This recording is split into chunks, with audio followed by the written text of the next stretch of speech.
Rio de Janeiro, March 1989. The new motor racing year began here, full of optimism, with turbochargers now banned and the crowds hoping to see the closest racing in years.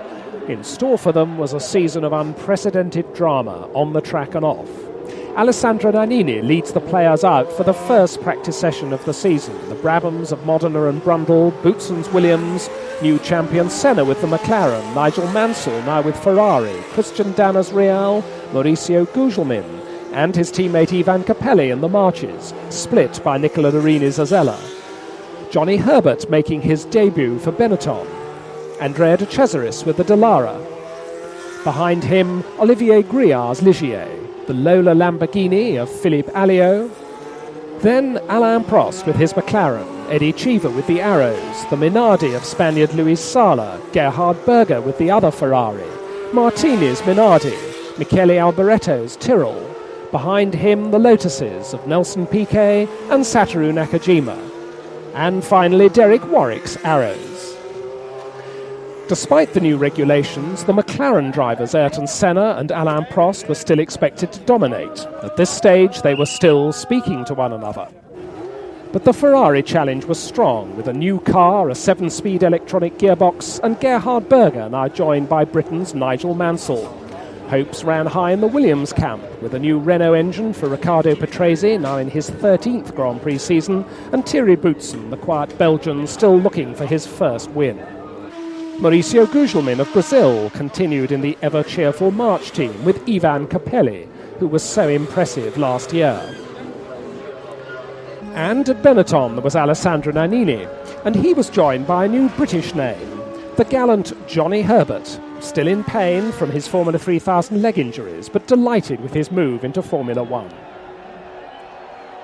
Behind the scenes, the various other commercial interests continued to battle it out. In the tyre wars, Goodyear were providing rubber for 12 of the teams. Meanwhile, Pirelli were looking after 6, including Italian teams like Minardi, Dallara, Azella and Coloni. The season started, literally, with a bang in Brazil. Senna's McLaren was on pole, with Patrese's Williams alongside and Berger's Ferrari behind. As Berger moved alongside Senna going into the first corner, they discovered 2 into 1 won't go.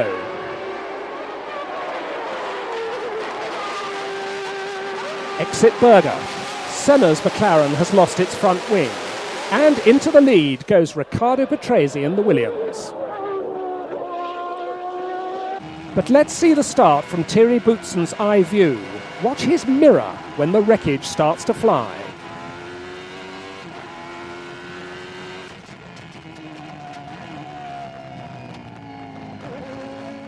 Wipe of the helmet, which was also hit by debris, and keep racing. But for Berger, the first race is over almost before it started.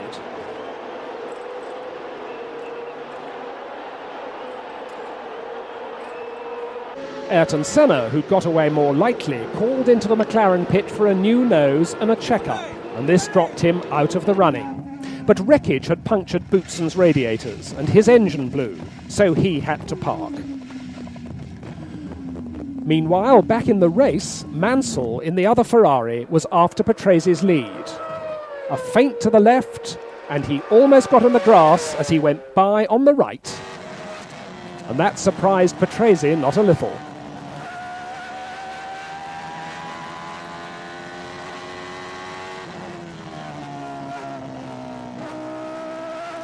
Mansell's first tyre stop went according to plan, but it allowed Alain Prost through into the lead. However, Prost's clutch had failed and he was changing gear without it. So Mansell rejoined the fray and was soon challenging for the lead once more. For Nigel, Alain Prost proved more of a gentleman than Patrese had done. So pulling out of the slipstream, the Englishman went by into the lead again. Prost, his tyres badly worn, didn't dare risk another pit stop without a clutch to restart. And soon he had Mauricio Gugelmin's March and the impressive Herbert's Benetton on his tail. The crowd rose to applaud a Ferrari victory. One lunatic ran in front of Mansell's car as he took the flag. And the struggling Alain Prost just held off Gugelmin and Herbert for second spot. For Herbert, this fourth place was a magnificent start to his Grand Prix career, and Derek Warwick in the Arrows just held off Nannini's Benetton by half a second for 2 championship points. For Mansell, it was a fairy tale first drive for Ferrari, and in Ferrari-mad Italy, he at once took on the status of a saint. And it was Italy to which the Formula One circus went for round 2, the San Marino Grand Prix at Imola, with the local fans cheering the Ferraris to the echo. But on the grid, it was Senna and Prost at the front, with Mansell and Patrese behind. Senna went straight into the lead at the start.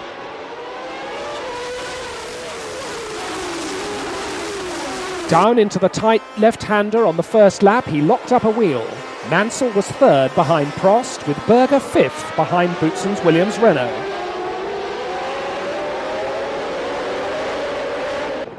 At the tight Acqua Minerale chicane, the order was the same, with the crowd willing on the Ferraris. But as Senna opened out his lead, behind the top 6, Capelli's 7th-placed March got it very wrong at Rivazza. Now came Berger's horrifying accident. At the 150-mile-an-hour left-hander after the start, Berger's Ferrari went straight on and into the barrier at sickening speed, disintegrating along the bank and bursting into flames. With poor Gerhard unconscious in the cockpit, the fire blazed for long seconds, and the shocked onlookers feared the worst. But the marshals were quickly on the scene and got the fire out. Miraculously, Berger's injuries were only slight.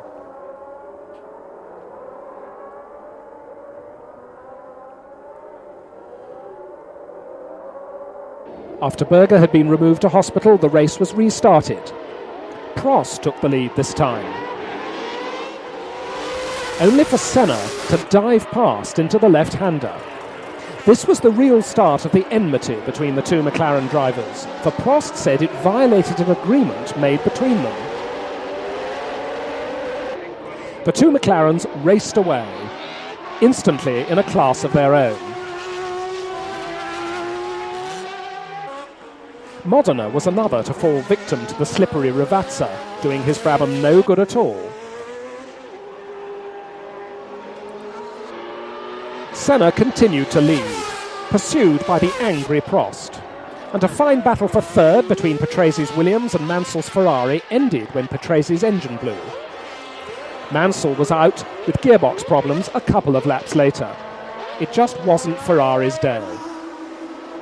After that, there was little to watch except Senna's majestic progress.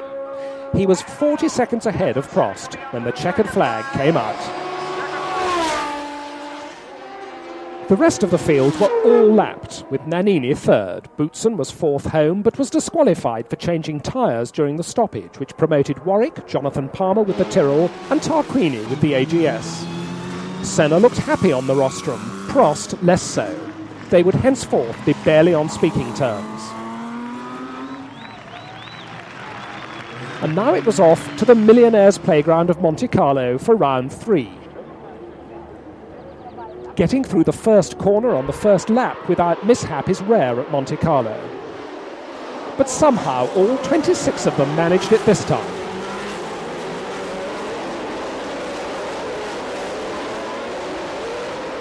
It was Senna from Prost once again in the McLarens, with Boutsen third and Mansell fourth in the only Ferrari, as Berger was still recovering from his Imola injuries. Round the Lowe's hairpin, perhaps the tightest corner in Grand Prix racing, only René Arnoux had alternative ideas about the line.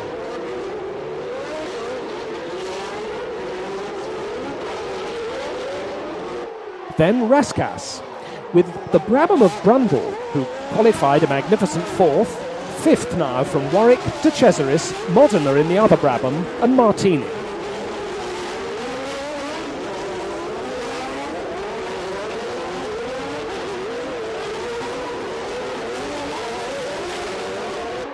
Brundle was hanging on magnificently to Mansell, and now Prost was putting the pressure on Senna, whose gearbox wasn't quite right.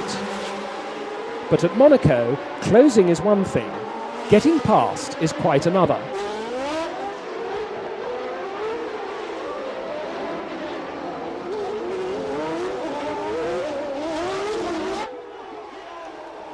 Boutsen had stopped to mend a loose wing.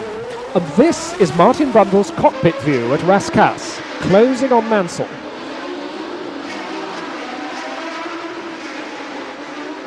Brundle was able to close up and pass the Ferrari for a glorious third place as Mansell dropped back with more gear selection problems.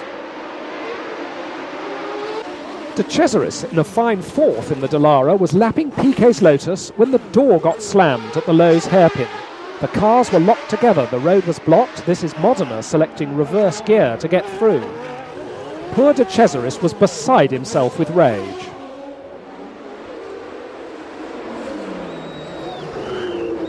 And now Brundle's Brabham was misfiring. He came in and actually despairingly got out of the car. But after a battery change, he was able to rejoin in 10th place. And so for Senna, it was another easy victory.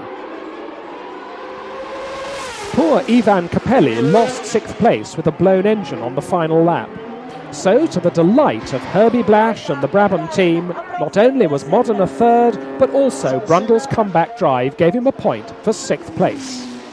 For Alex Caffey and for Dallara, their 4th place was a best ever, and Michele Alboreto was delighted with 5th in a Tyrrell that was only 3 days old.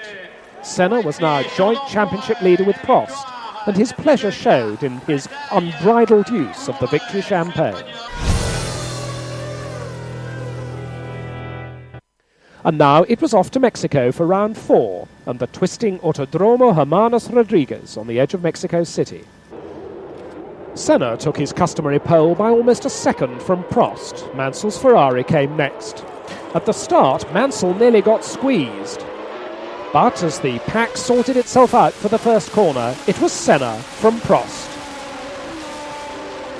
Behind the two McLarens came the two Ferraris in pursuit, and then the Williams pair and Alboreto's Tyrrell, which had qualified a good 7th.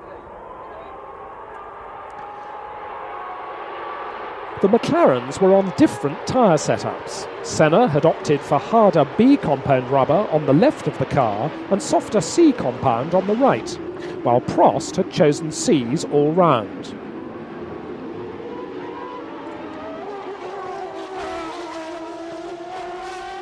In third place was the brave Gerhard Berger, making his comeback after missing only one race since Imola. His burned hands were still heavily bandaged, but the two Ferraris looked like giving the McLarens their strongest threat, if only their gearboxes could go the distance. But as Senna romped away, it soon became clear that Prost's tyre choice had been wrong, and the Frenchman came in for fresh rubber.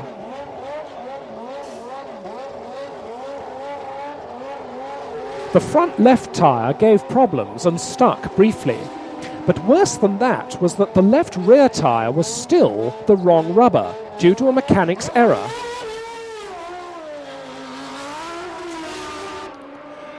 Behind the smooth Senna, Berger had retired with, need you ask, a broken gearbox.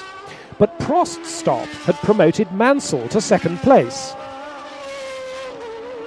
until he was left to jog home, beached by, yes, gearbox maladies again. And now Riccardo Patresi's Williams Renault was second.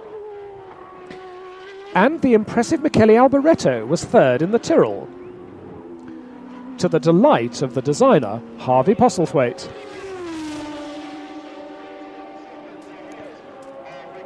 So another 9 easy points for Senna. And for Prost, who'd had to stop again to get the correct tyres, the first time he'd finished lower than second this year. Alessandro Nannini scored his 3rd points of the year, and for AGS, Tarquini was in the points again. More champagne jinx with the two Italians on the rostrum coming off worst. But of course Senna has had more practice at this. And now Senna had broken clear in the World Championship table, 7 points in front of Prost at the quarter distance mark of the season. Nigel Mansell was third, but only by a point. So to the fifth round and a new Grand Prix on the calendar. This is the city of Phoenix, Arizona, where a new street circuit had been laid out right in the heart of the city. Senna kept his unbroken run of poles. Prost was second on the grid, Nannini third, and at the start, Ayrton took a predictable lead from Prost, Nannini, Mansell, Caffey and the Dallara, and the Brabhams of Brundle and Modena.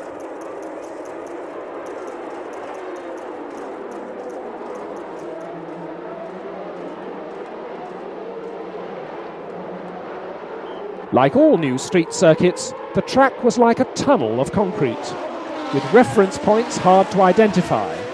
It was bumpy, it was very hot, and it was dusty.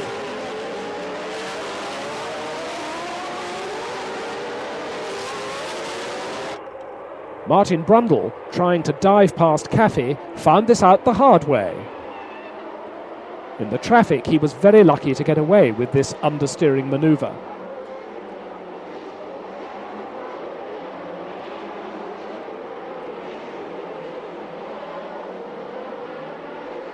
But as the McLarens continued to lead, Brundle, not at all thrown by the incident, dived past Berger's Ferrari on the next lap.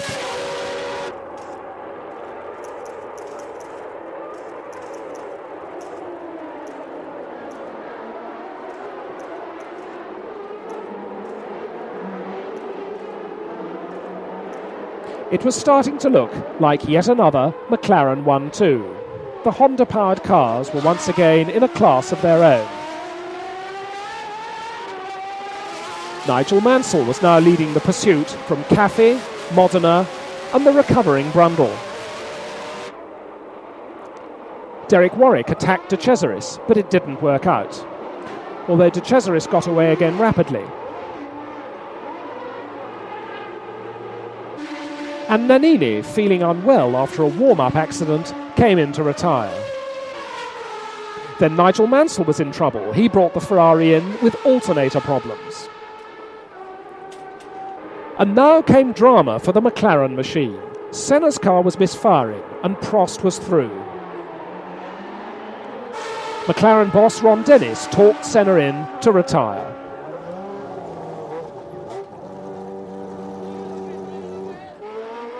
Alain Prost was now an unchallenged leader.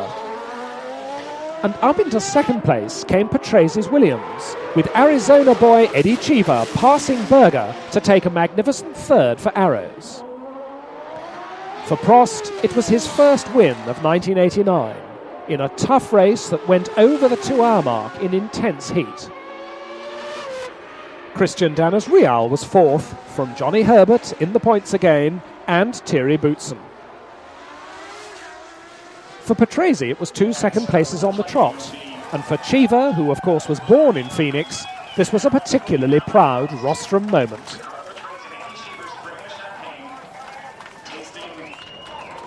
So to Montreal, the St. Lawrence River and the picturesque Circuit Gilles Villeneuve, named after Canada's greatest ever driver. After morning rain, the track was still wet as the field lined up, but Mansell and Nannini came in to change to slicks, and were incorrectly allowed out of the supposedly closed pit lane. So they were already on the track at the green light. Both were later black flagged. Senna missed pole here, and it was Prost who held him off at the start. Although Senna had a good go at going round the outside. In the first series of corners, Berger got very sideways trying to get past Patrese.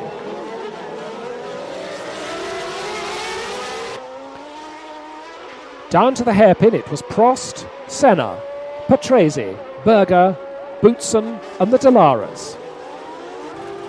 But a lap later, Prost was bound for the pits with a suspension breakage, and Senna was through and away.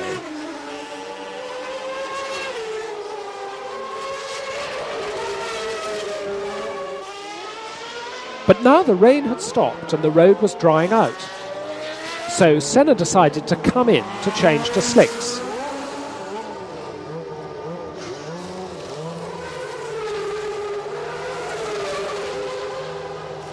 That left a Williams 1-2, with Patrese leading Boutsen and Berger's Ferrari third. And now the rain returned, and as Patrese pulled away, Berger took Boutsen for second at the hairpin.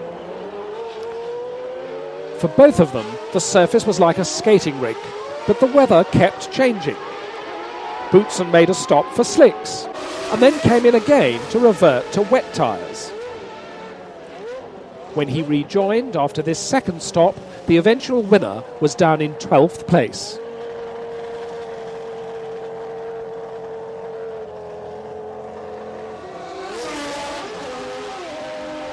Senna too had to stop for more wets, and then Patrese had a tyre stop which promoted an on-form Derek Warwick into the lead, although Senna, at his wet weather best, had come charging up the order and was soon leading again. Boutsen had caught Patrese, who was being slowed with a loose undertray, but his teammate wasn't going to make it easy to get by.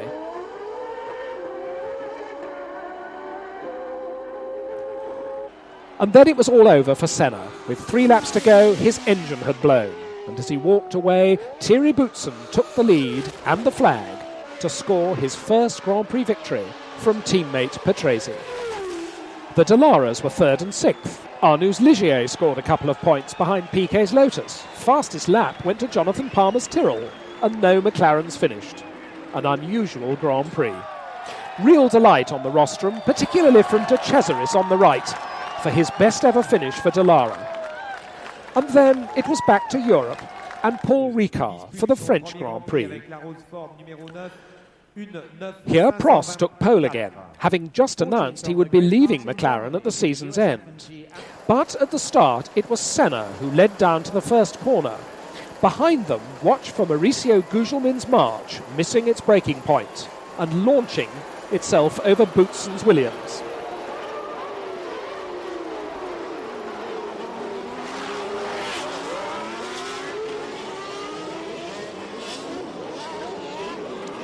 Happily, no one was hurt. That's Palmer. And that's Stefan Johansson behind Gugelmin. René Arnoux being helped out with his seat. And there's Gugelmin out of the car and none the worse for wear. Now let's see it from Boutsen's cockpit. Hard on the power and up through the gearbox. But Gugelmin is about to hit his left rear corner.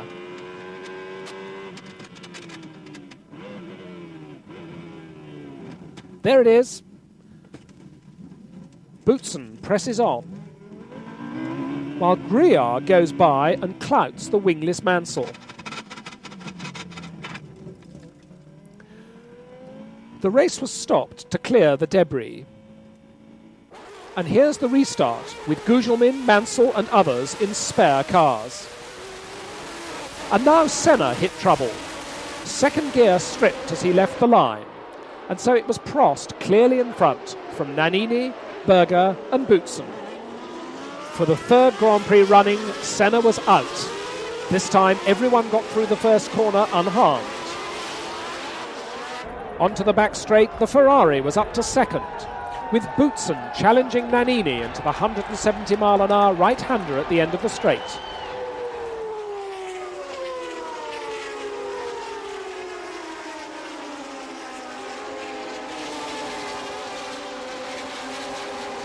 For a while, the first 4 ran together. Then Berger had a quick spin. And Nannini, lying second, had a high-speed suspension breakage. He just missed Nakajima's Lotus.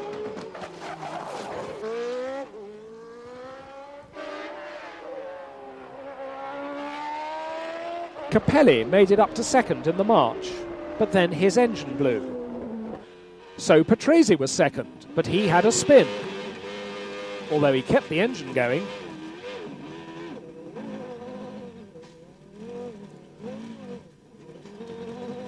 And through all this came Nigel Mansell in the spare Ferrari to 2nd place. A fine drive and his first point since Brazil. Prost took the flag to win his home Grand Prix. Patrese recovered to finish 3rd. 4th was newcomer Jean Alesi, who'd replaced Michele Alboreto in the Tyrrell team. And Johansson scored first points for Onyx in 5th place. Prost was a happy man. He now had an 11-point lead over Senna. But a week later, we were on Nigel Mansell's home ground at Silverstone for the British Grand Prix. But not everyone was rooting for the Ferrari driver. Senna was back on pole from Prost, but with Mansell third. And at the green light, Prost was first away from Senna, Mansell and Berger.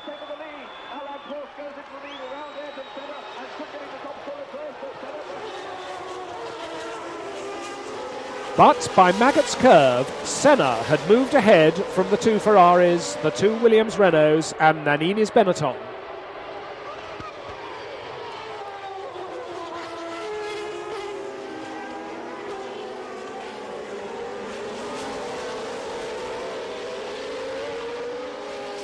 ...190 miles an hour on the Hangar Straight, and this is a real Senna versus Prost battle. Then it's Mansell, Berger, Boutsen, Patrese, Nannini, Martini, Piquet, and behind them it was every man for himself. But as the McLaren started to ease away, Mansell, cheered on by his home crowd, was going like a man possessed in third place. Meanwhile, Senna's new gearbox was starting to prove difficult. And look at what happened as they went down to Beckett's on lap 12.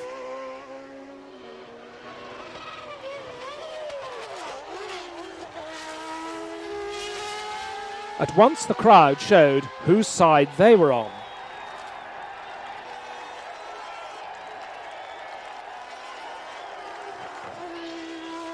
Now Mansell started to pressure Prost. Could this be another fairy tale home win for the darling of the Silverstone crowd? The rueful Senna had a grandstand view.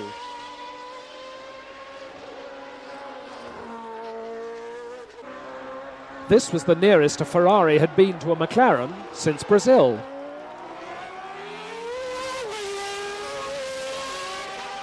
Then, at 160 miles an hour, Patrese went off at club.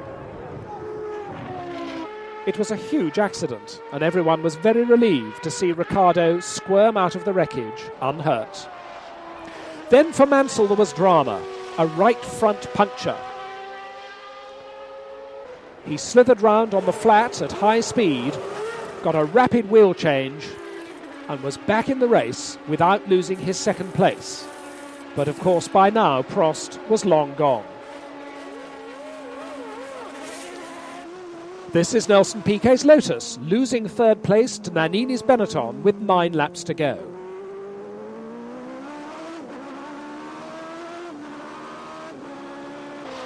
And so, Alain Prost scored his third win of the year.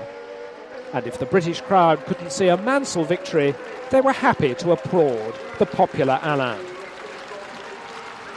And quite a surprise, the two Minardis of Martini and Sala both finished in the points.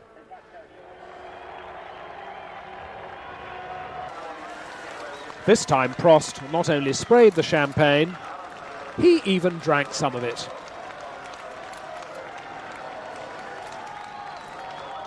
Silverstone had brought us to the halfway point in the season. 8 races gone, 8 to go. And Alain Prost now had a 20-point lead over Ayrton Senna.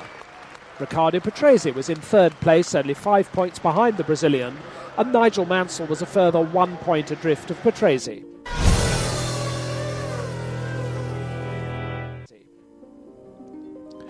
Germany came next. The tranquil university town of Heidelberg on the banks of the Neckar is in stark contrast to the concrete bowl of Hockenheim. A predictable grid. Senna and Prost in the McLarens, Mansell and Berger in the Ferraris, Patrese and Boutsen in the Williams Renaults. But look at Gerhard Berger's start. The Ferrari went straight into the lead, while further back Alio's Lola pirouetted onto the verge, and then rejoined among the course cars.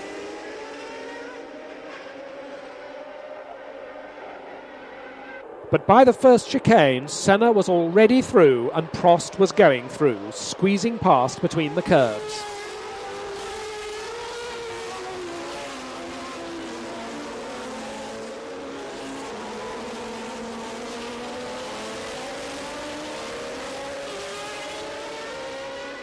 Back at the stadium, it was the usual script. McLaren, McLaren. Ferrari, Ferrari. Then behind Boutsen, the Benettons of Nannini and Pirot, who'd replaced Johnny Herbert after Montreal.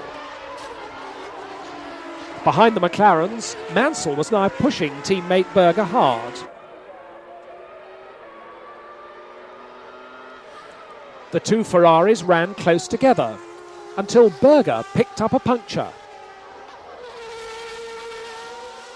Let's ride with him in the cockpit as he approaches one of the chicanes.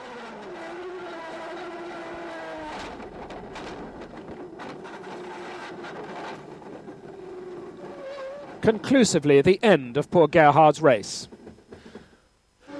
While Gerhard walked home, Ayrton Senna came in for his routine tyre stop. But there was a problem with the right rear tyre. Prost had already had his pit stop, and while Senna fumed impatiently and the mechanics worked away, Alain Prost came into the stadium and went through to take the lead. By the time Senna was rocketing down the pit road, he was now in second place. Emanuele Pirot ran out of road coming into the stadium. Those blocks may be made of polystyrene, but he sustained cuts and bruises.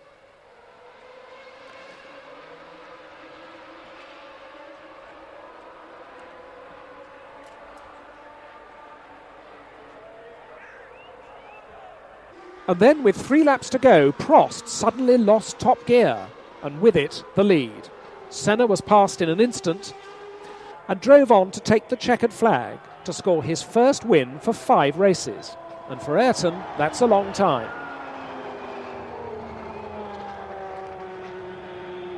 Mansell in third place was so far behind that Prost's second place was not in jeopardy. And once again, Patrese, Piquet and Warwick were in the points. So the luck had turned Senna's way again. But the next race was going to be a different story. Now it was off east to the Hungarian Grand Prix and the historic city of Budapest. And on the tight Hungaroring, McLaren were in trouble. Patrese took pole for Williams, with Caffey third behind Senna and Boutsen fourth. And at the start, Ricciardo made a perfect start, and then shut the door firmly on Senna at the first corner. Caffey was third from Berger, Prost and Boutsen, while Nigel Mansell, after a disastrous practice, had started 12th. Brundle was lucky to get away with this and end up pointing in the right direction. And meanwhile, Patrese continued to lead, with the impressive Caffey in third place, Prost fifth behind Berger and Boutsen next. Mansell was already a charging 8th, having passed 4 cars in half a lap. But Patrese and Senna were having a race of their own.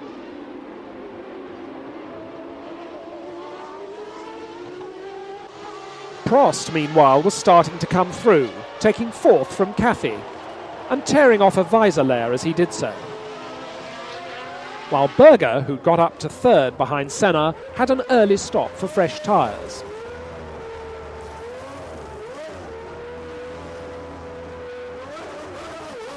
It dropped him to 6th, and now at the front there was a wonderful 4-car battle for the lead.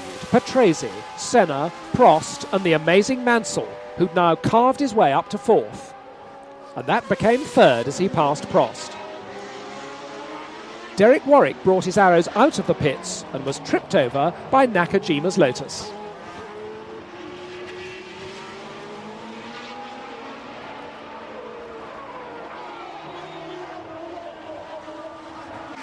Senna went into the lead as Patrese fell back with a holed radiator. But then Nigel Mansell, in one of the great opportunist moves of the year, got alongside Senna as they lapped Johansson's Onyx and was through. It was the first time a McLaren had been beaten in a straight fight for many moons. And even in Hungary, they all seemed to be Ferrari fans, judging by the crowd's reaction. Prost came in for fresh rubber, dropping to 5th place. The McLarens had been humbled on this tight circuit. Mansell stayed ahead of Senna, all the way to score his second Ferrari victory. In the Prancing Horse pit, joy was unconfined. And for Williams, Boutsen's third place was some recompense for Patrase's ill luck, and Prost pipped Cheever for fourth place on the last lap. For Nigel Mansell on the rostrum, it was a sweet moment, and he was now third in the championship. But now it was back west to Belgium and a rain-soaked Spa. Spa is a spectacular road circuit even in the dry, and in conditions like this it was a truly daunting prospect. In Saturday's dry practice it had been Senna from Prost, Berger from Boutsen. But at the green light, going up to the first hairpin, Mansell made a great start to leapfrog past both the Williams Renaults.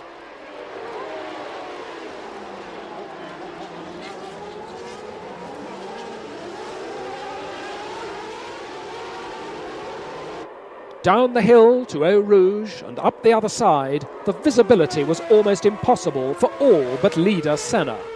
But miraculously, everyone was still on the island so far. At the top of the hill, it was still 2 McLarens, 2 Ferraris, 2 Williamses, and then Nannini and a well-placed Warwick. Down in the valley, Senna was increasing his lead in these conditions, while Prost was being pushed now by Berger, with Mansell holding off Boutsen and Patrese.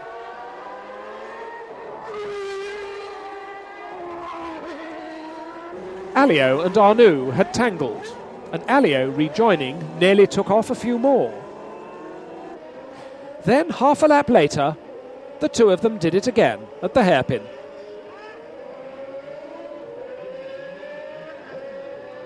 By now, Senna was way out in front, with the Ferraris chasing Alain Prost. Watch Mansell literally floating through Eau Rouge.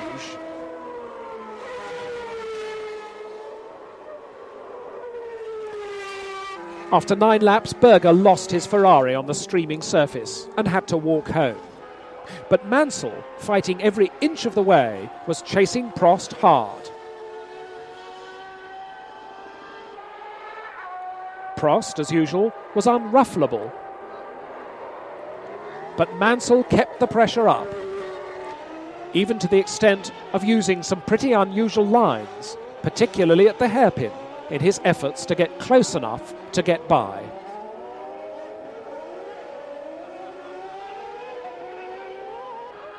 Their battle took them closer to Senna. But all of Mansell's efforts weren't able to prevent a McLaren 1-2 today. At the flag, 1.8 seconds covered the first 3. The crowd were delighted to see local hero Boutsen coming home 4th, and Nannini and Warwick were in the points once again. But as far as the championship was concerned, Senna could reflect, as he sprayed the champagne, that he was still 11 points adrift of Prost, with 5 races left to go. The next one was Italy and Monza, where even if you're not a Ferrari fan, you can feel the atmosphere. Senna had pole, but the Ferraris were second and third on the grid. Prost, complaining of a lack of power, was 4th. Let's watch the start from Nannini's cockpit, with the Williamses of Boutsen and Patrese ahead. Into the first chicane, it was Senna, Berger, Mansell, and Prost was trapped in 4th place, ahead of Boutsen and Nannini. Gugelmin was the first to take the slower route.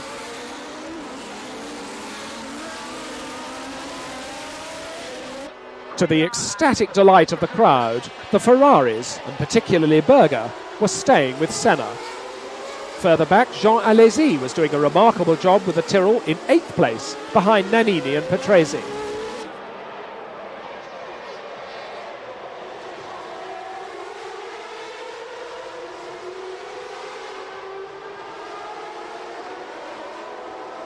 And here's our old friend Alliot, getting the Variante Ascari a little bit wrong on the first lap.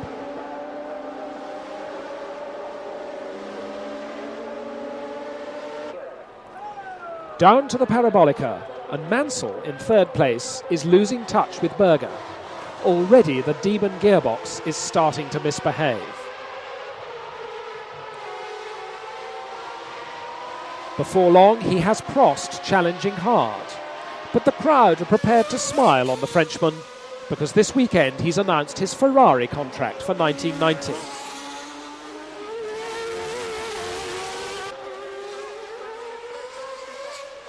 Finally, Mansell waved Prost through. And shortly after, he was out. It was the gearbox once again. The crowd showed their dismay and disapproval in noisy Monza fashion. Prost, really flying now, got up alongside Berger for second on the home straight. Side by side at 180 miles an hour, but Alain had the inside line for the chicane and was through. Senna was still a comfortable leader at this point.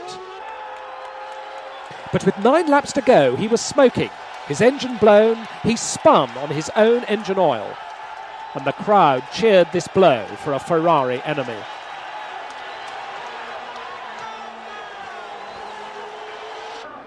But nothing was going to stop Prost, who romped home 7 seconds ahead of Berger, with the Williams-Renaults of Boutsen and Patrese next, and Alesi and Brundle both in the points for Tyrrell and Brabham. But Prost was still unhappy with his treatment from McLaren, saying publicly he wasn't getting engines of the same power as Senna, and in an extraordinary gesture on the rostrum, he gave away his winner's trophy to the crowd.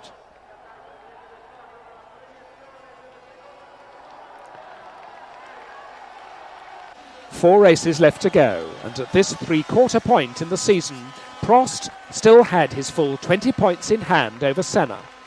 Nigel Mansell, despite his retirement at Monza, was still there in third place, with Riccardo Patrese 10 points down. And now came the last 2 rounds in Europe, the Portuguese and Spanish races. Portugal came first, just inland from the delightful coastal resort of Estoril. This was to be one of those eventful Grand Prix that go into the history books. At the start, Berger outgunned Poleman Senna, with Mansell in the other Ferrari moving up to join the fun.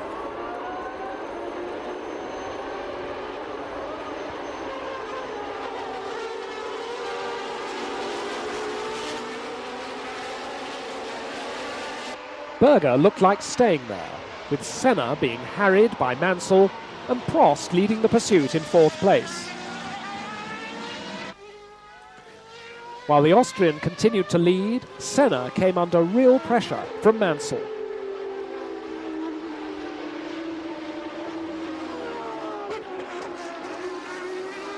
And Mansell made a determined and confident move out of the slipstream on the straight to make it a Ferrari 1-2.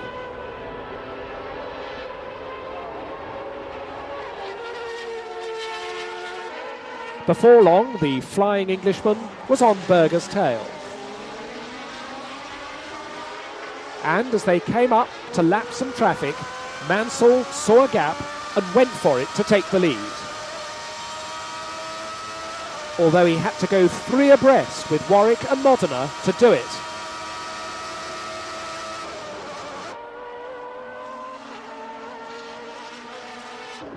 Then came Mansell's routine tyre stop, and he came in too fast and overshot his pit. Before the mechanics could pull him back, he reversed, which is forbidden by the rules. The tyre stop itself went according to plan, although Berger and Senna went by while Mansell was stationary. So, when Nigel rejoined, it was to chase Ayrton Senna. While Berger continued in the lead, the officials got the black flag ready for Mansell. But Nigel was concentrating on catching Senna. He did it on the straight and moved alongside. He thought he was through, but Senna came across on his line. The cars were tangled and out of the race.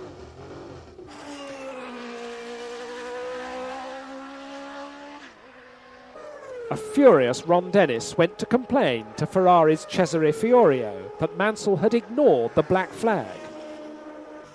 All this promoted Stefan Johansson's Onyx to third place. Prost was an unchallenged second. And Gerhard Berger went on to score Ferrari's third win of the year.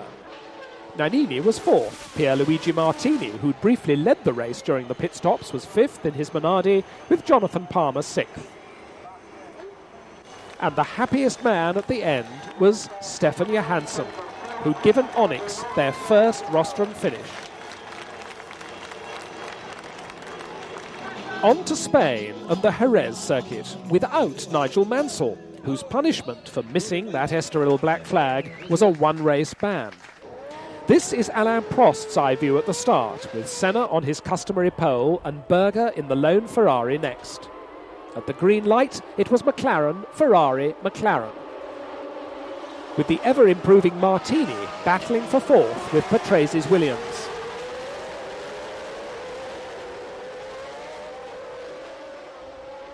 Chasing the rearward-facing camera on Martin Brundle's Brabham are Pirot's Benetton, Alesi's Tyrrell and Modena Brabham.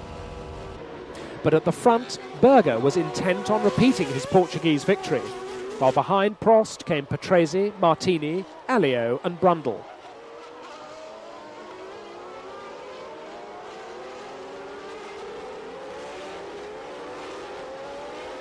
But overtaking on the twisty Jerez circuit is no easy matter, and Senna determinedly fended off Berger's every move.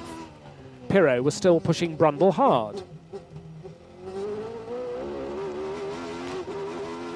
Senna was moving away into a clear lead, while Berger, Prost and Patrese were still running together for second.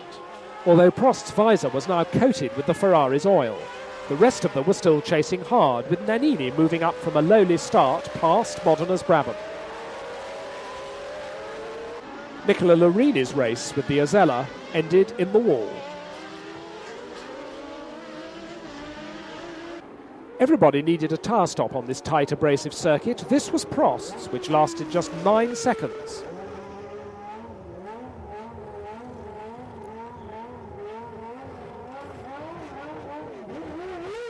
It brought him out again, right in front of Pirot's Benetton.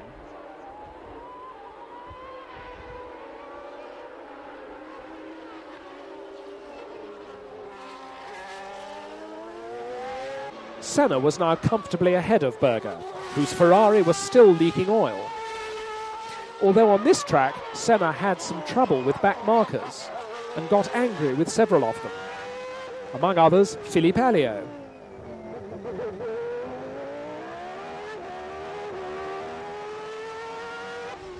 Berger, watching his oil gauge, hung on to second place, with Prost, bothered by a bulky gearbox, third.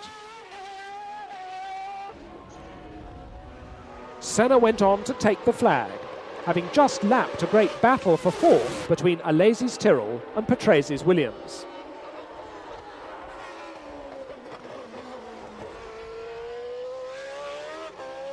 So another good day's work for Ayrton Senna. But even though Alain Prost was now having to drop points because you can only count your best 11 scores, the Frenchman's lead of 16 points meant that Senna had to win the 2 final races to be champion. It was a sober-looking Ayrton who accepted the victor's trophy. Round 15 was at Suzuka in Japan and brought us perhaps the most extraordinary incident in an extraordinary season. At the start, Senna, on pole as usual, was quick off the line, but Prost was quicker.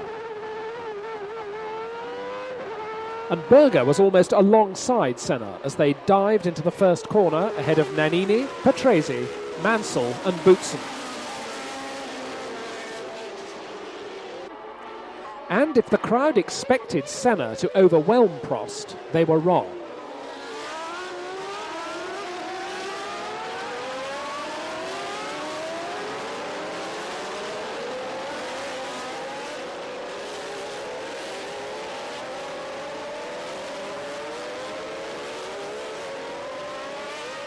Prost was on absolutely superb form and looking indomitable. Relations between the two McLaren drivers were by now very frosty. They hadn't really been on speaking terms since Imola in April, and there was a lot riding on this race. But with 7 laps to go, Senna had gradually hauled Prost in, and after tailing the Frenchman, looking for a gap, he finally decided to go for a gap which may or may not have been there at the chicane. This is Prost's cockpit view. The two McLarens, locked together, skated to a halt. But while Prost instantly undid his belts and was out of the car in a trice, Senna persuaded the marshals to push him far enough for the car to bump start.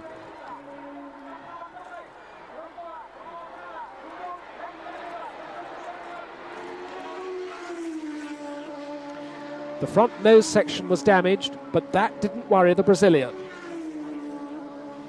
"Keep pushing," he said to the marshals.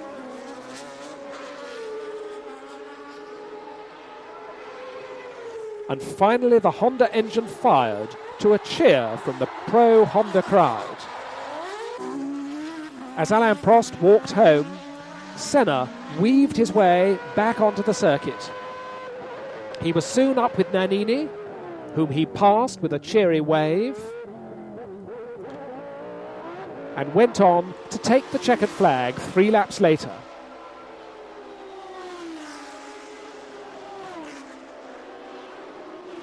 But when the 3 top drivers came out onto the rostrum, there was no Senna. He'd been disqualified, officially for rejoining the circuit at a different point from where he'd left it. So Nannini was the winner from Patrese and Boutsen. And in somewhat unfortunate circumstances, Alain Prost could now not be beaten and could celebrate his 3rd World Championship title.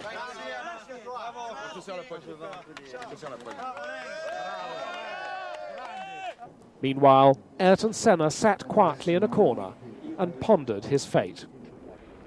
So to the final round in Adelaide and a new controversy, the weather. In teeming rain, Prost and others said it was too wet to race. Senna waited silently in his car, ready to go. The crowd waited too. And finally, there was a start. Prost had said he would do 1 lap and then retire in protest. But as the lights went green, he and Senna powered away side by side, almost colliding before Senna eased away into the first corner. At the end of the lap, Prost did as he said he would and came in. But now the organisers agreed with him. Out came the black flag, and the crowd settled down to wait under their umbrellas. But Alain Prost was going to stick to his decision. Without him, the field finally formed up once again. Once more, Ayrton Senna set off in front, with Pierluigi Martini's yellow Minardi giving chase. The conditions were actually still just as bad as ever.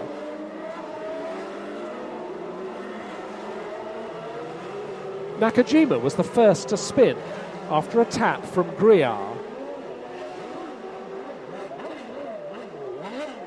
But this was to be the race of Nakajima's life. Senna instantly pulled out a big lead from Martini. Then came the Williamses of Boutsen and Patrese, Nannini, Mansell's Ferrari and De Cesaris in the Dallara, if you could see them.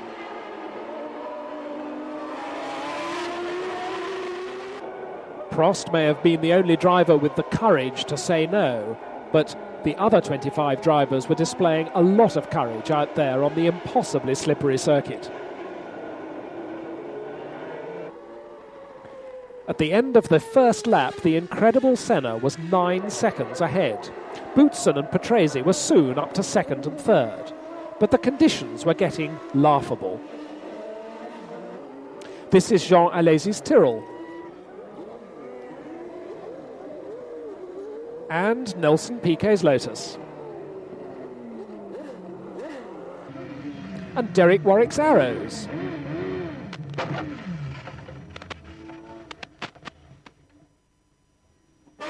And Alex Caffey's Dallara. And watch Ayrton Senna lose the McLaren, gather it up again and carry on, still in the lead. I wonder he wasn't giddy. But then came disaster. Visibility was impossible, And Martin Brundle's Brabham was holding off Piquet's Lotus when Senna, lapping Piquet, was blinded by Brundle's spray.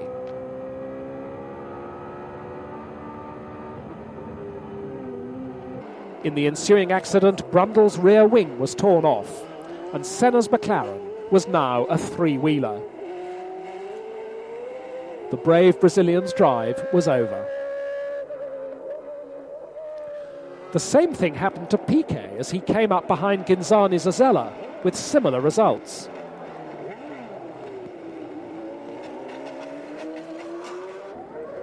And through all this mayhem came Boutsen to score his second wet Grand Prix victory of the year. Nannini and Patrese were second and third, and Satoru Nakajima, driving the race of his life, finished fourth and set fastest lap. Not a McLaren driver in sight on the rostrum as Boutsen, Nannini and Patrese gave us the final champagne ritual of the year. But Senna's retirement meant that whatever the final result of the Japanese controversy, and McLaren's appeal against the disqualification had been rejected days before the Adelaide race, the championship was indisputably Prost's.